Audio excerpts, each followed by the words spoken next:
Good afternoon, TCG fam. Chart Gallery here with the Fab4Futures. We'll be going over ES, SPY futures, NASDAQ futures, NQ, RTY, IWM futures, and YM, the Dow futures. We're going to start out with a daily chart like we do every day. So on the daily chart with SPY, it met its resistance at 0.786 fib resistance to the penny, 2911.50. And so for that fib retracement, I'm using May 1st high. And let me just delete that real quick and show you again how I got it there. So I'm just going to start with this high before we had the trend change down to the low. And then the low was reached on June 30th, the low for now, June 30th, 3rd at 272875. So we draw that retracement and then we see 0.786 that it was met today to the penny, 2911.50 resistance at the 0.786. So that is on ES, SPY futures, and this is all happening on decreasing bear volume, and that's what the bulls want to see, best case scenario for consolidation.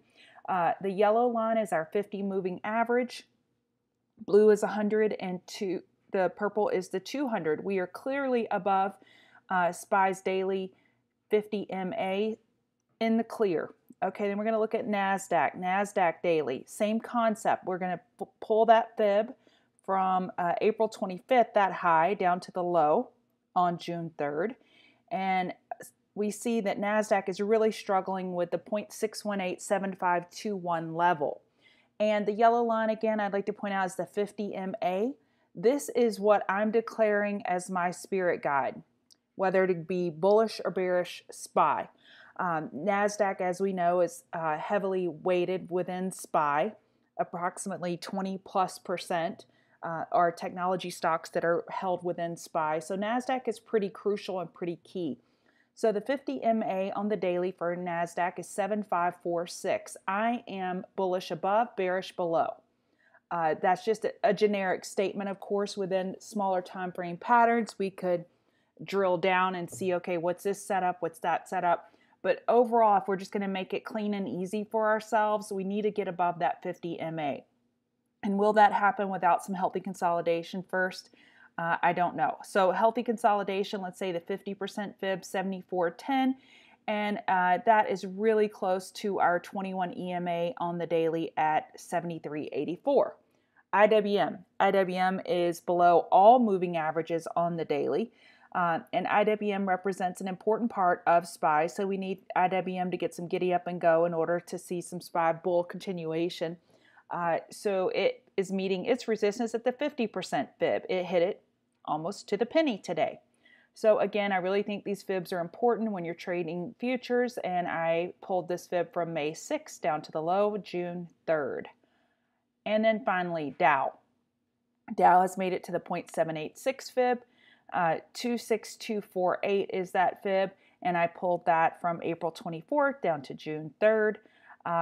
And Dow has had more of an overreach, I would say, than the other three, and it's above all moving averages. All right, now let's go back and drill down into the 4-hour. We lost our higher lows. So on SPY, our higher low was 2886. We lost the higher low, so that we can safely, or I should not say safely, but we could then, the odds shift in our favor that the daily higher high is set at 2911.50. And that shift changes because we lost the 4-hour higher lows. On NASDAQ, same thing.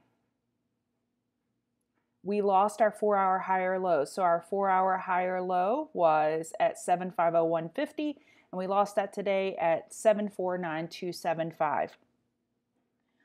IWM lost its 4-hour higher lows. The 4-hour higher low was 1520. We lost that today. And then finally, Dow, we lost the 4-hour higher low. It was 26064, and we lost that.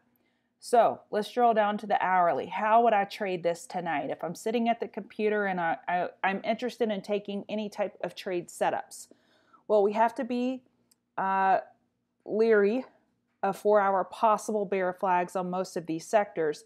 But just to keep it simple for myself, hourly time frames. Right now we have a TCG bear cross with an 8 and 21 on ES hourly, and price is below all EMAs. So as long as price is below all EMAs on the hourly, I'm bearish. That makes it easy. So our support on ES is 2879, and then after that 2870. We have resistance at 2892 and 2911. NASDAQ hourly. Let's delete all this. We have support down at 749275 and then 7437. We have resistance at 7534 and then 7600. Again, below all EMAs, TCG bear cross.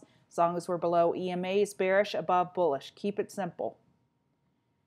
Hourly on IWM, below all EMAs, TCG bear cross. We have support at 1511 and then 1502.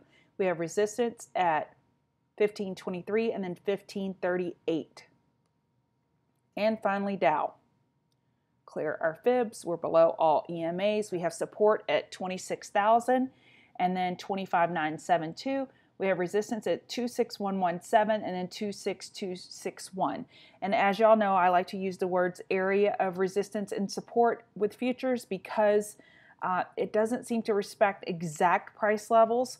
It's area. So if I were to draw area of support, for example, in here, I like to use the rectangle, and then I would use this as an area of support as long as YM is above that.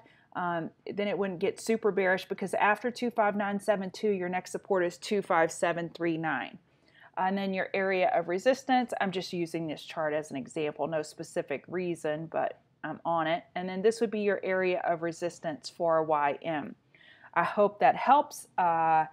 Good luck on your futures trading and all you Futuristics family, and I will see y'all in the room.